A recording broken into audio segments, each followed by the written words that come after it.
Today we will be diving into the Middle Ages. Have fun. First, we will be discussing some basic information on the Vikings. Then we will be going over what was happening in Europe around the same time. To start off, here's a short story about the Vikings. In 900 AD, the King of France, Charles the Simple, allowed the Vikings to settle in an area of northern France. The Viking leader at that time was named Rollo. Charles allowed Rollo and the Vikings to live on his land if they recognized Charles as their king. To seal the deal, Charles demanded that Rollo kiss his boots as an act of homage.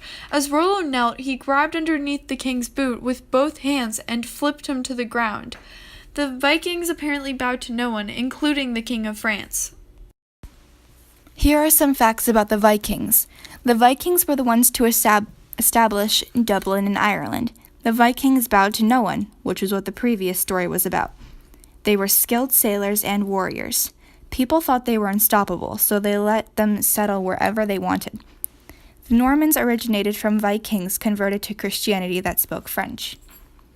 While all this was going on, a new threat was rising, and that threat was the Black Death, or the plague. The Roman Empire may be linked to the spread of the plague by Roman soldiers returning home from battle in the Persian Gulf in 165 AD. For centuries, the plague represented disaster for people living in Asia, Africa, and Europe.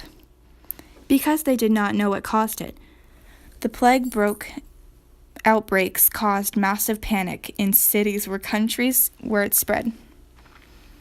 We now know that the plague is caused by a bacterium called Yersinia pestis that often infects small rodents such as rats and usually transmitted to humans through the bite of infected fleas. In the past, black rats were the most commonly infected animals, and hungry rat fleas would jump from their recently dead rat hosts to humans. The Great Plague originated in China in 1334 and spread along the great trade routes to Constantinople, and then into Europe, where it claimed an estimated 60% of the European population. Entire towns were wiped out. Some contemporary historians report that on occasion there were not enough survivors remaining to bury the dead. They thought that God had either abandoned them or was punishing them, which led to a large loss of faith, as well as many serfs getting higher in the social hierarchy and higher working wages, which made everything easier to afford. Eventually, serfs started paying nobles instead of doing services for them, which weakened the feudal system as well as caused a famine. Thank you for listening to us talk about the Middle Ages.